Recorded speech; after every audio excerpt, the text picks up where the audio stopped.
Hello everyone, welcome you all. आज हम इस वीडियो में बात करने वाले हैं वैगनर मिर्विन रीअरेंजमेंट की।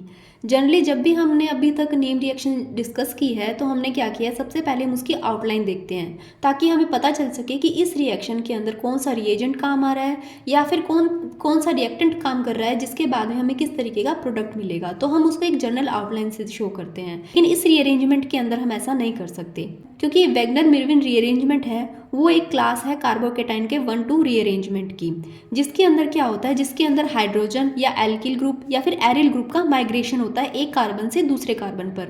और ये माइग्रेशन इस तरीके से होगा कि जो पहले वाला कार्बोकेटाइन होगा वो बाद वाले कार्बोकेटाइन से लेस स्टेबल होगा, मतलब जो बाद वाला जो कार्बोकेटाइन बनेगा वो ज़्यादा स्टेबल होगा।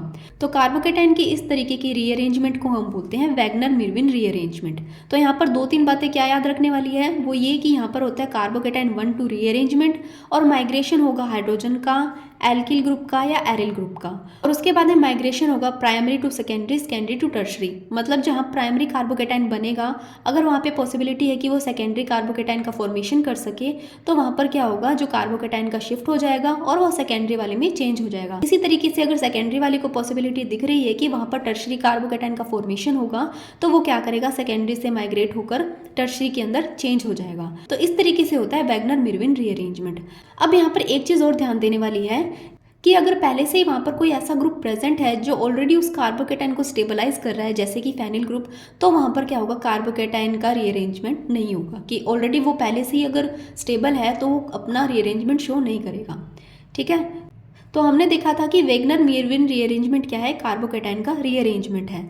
तो हम वैसे तो जनरल आउटलाइन नहीं बना सकते, लेकिन हम क्या है, कार्बोकेटाइन किस तरीके से जनरेट कर सकते हैं वो हम बता सकते हैं। तो यहाँ पर हमने लिया है सबस्ट्रेट, उसके ऊपर कोई अटैकिंग रिएजेंट काम करेगा, उसके बाद में जनरेट होगा कार्बोकेटाइन और ये कार्बोकेटाइन क्या करेगा, खुद को रीअरेंज करेगा और रीअरेंज करने के बाद में हमें प्रोडक्ट देगा। तो यहाँ पर ये जो रीअरेंजमेंट वाला जो प्रोसेस है इसे ही हम बोलते हैं वैगनर मिर्विन रीअरेंजमेंट। अब यहाँ पर हम सबस्ट्रेट और अटैकिंग रिएजेंट किस तरीके के ले सकते हैं, तो यहाँ पर हम सबस्ट्रेट के तौर पर ले सकते हैं एल्कीन, अल्कोहल, ईथर या फिर एल्किल हैलाइड। और यहाँ पर अटैकिंग रिएजेंट किस तरीके से लेंगे कि जब हम एल्कीन, अल्कोहल या ईथर लेंगे तो हमें वहाँ पर अटैकिंग रिएजेंट कोई प्रोटॉन सोर्स लेना होगा, लेकिन जब हम वहाँ एल्किल हैलाइड लेंगे तो हम वहाँ पर प्रोटॉन सोर्स भी ले सकते हैं और लुईस एसिड भी ले सकते हैं। तो जिसके बाद में रिएक्शन करने के बाद में क्या होगा, वहाँ पर कार्बोकेटाइन का जनरेशन होगा और इस कार्बोकेटाइन जनरेशन के बाद में क्या होगा, वहाँ पर रीअरेंजमेंट शो होगा जिसे हम बोलेंगे वैगनर मिर्विन रीअरेंजमेंट, और वो हमें आगे प्रोडक्ट का फॉर्मेशन करके देगा। तो अब हम इसका एग्जाम्पल देखते हैं। एग्जाम्पल के अंदर हमने यहाँ पर लिया एल्किल हैलाइड। एल्किल हैलाइड की जब हम SN1 रिएक्शन करवाएंगे तो हमें यहाँ पर इस तरीके से रीअरेंज प्रोडक्ट देखने को मिलता है। हमारा दूसरा एग्जाम्पल है अल्कोहल। अल्कोहल को प्रोटॉन सोर्स के साथ में ट्रीट करेंगे तो हमें क्या है, फाइनल प्रोडक्ट देखने को मिलेगा, वो मिलेगा एल्कीन।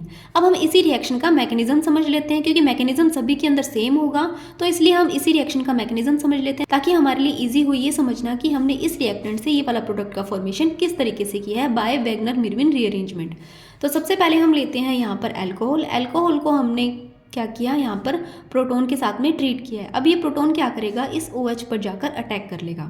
इस OH पर जाकर अटैच होने के बाद में क्या होगा, यहाँ पर OH2 पॉजिटिव का फॉर्मेशन होगा।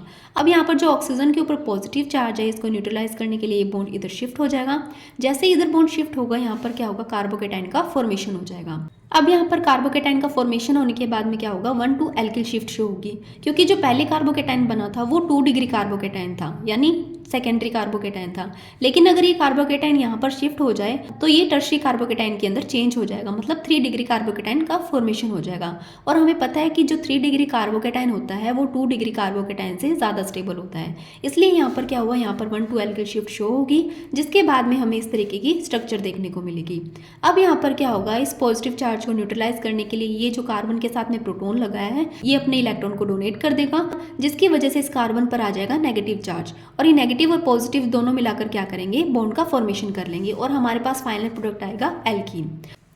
अब हम कई बार क्या करते हैं, यहाँ पर ब्रिज्ड बाइसाइक्लो कंपाउंड भी ले लेते हैं, जिसके अंदर हमें वैगनर मिर्विन रीअरेंजमेंट देखने को मिलता है। तो हम उसके भी एग्जाम्पल देख लेते हैं। यहाँ पर हमने एक ब्रिज्ड बाइसाइक्लो कंपाउंड लिया है। सेम वही हमने वैगनर मिर्विन रीअरेंजमेंट करवाया है कि हमने यहाँ पर लिया है प्रोटॉन सोर्स के बाद में यहाँ पर ये क्या करेगा, प्रोटॉन यहाँ पर जाकर अटैच हो जाएगा, फिर वाटर का मॉलिक्यूल रिलीज हो जाएगा। अब यहाँ पर हो गया कार्बोकैटायन का फॉर्मेशन। अब ये कार्बोकैटायन क्या करेगा, खुद को इधर की तरफ शिफ्ट कर लेगा, क्योंकि अभी ये क्या है, अभी ये 2 डिग्री कार्बोकैटायन है। जैसे ही यहाँ पर शिफ्ट होकर ये 3 डिग्री कार्बोकैटायन के अंदर चेंज हो जाएगा, तो ये क्या करेगा, खुद को यहाँ पर शिफ्ट कर लेगा। तो शिफ्ट करने के बाद में हमें इस तरीके की स्ट्रक्चर देखने को मिलेगी। और अगर हम इसी स्ट्रक्चर को थोड़ा रीअरेंज करके लिखें तो हमें ये वाली स्ट्रक्चर देखने को मिली। अब यहाँ पर ये जो हाइड्रोजन है, ये हाइड्रोजन क्या करेगा, यहाँ पर अपने इलेक्ट्रॉन दे देगा और खुद यहाँ से एज अ प्रोटॉन निकल जाएगा। यहाँ पर डबल बॉन्ड का फॉर्मेशन हो जाएगा और हमारा फाइनल प्रोडक्ट कुछ इस तरीके से देखने को मिलेगा। इसी तरीके का एक और एग्जाम्पल है जिसके अंदर हमने सेम मैकेनिज्म फॉलो किया है और फॉलो करते हमने इस तरीके का प्रोडक्ट का फॉर्मेशन किया है। तो ये थी हमारी वैगनर मिर्विन रीअरेंजमेंट की किस तरीके से होता है। हमने इसके एग्जाम्पल देखे और इसका मैकेनिज्म भी अच्छे से समझा।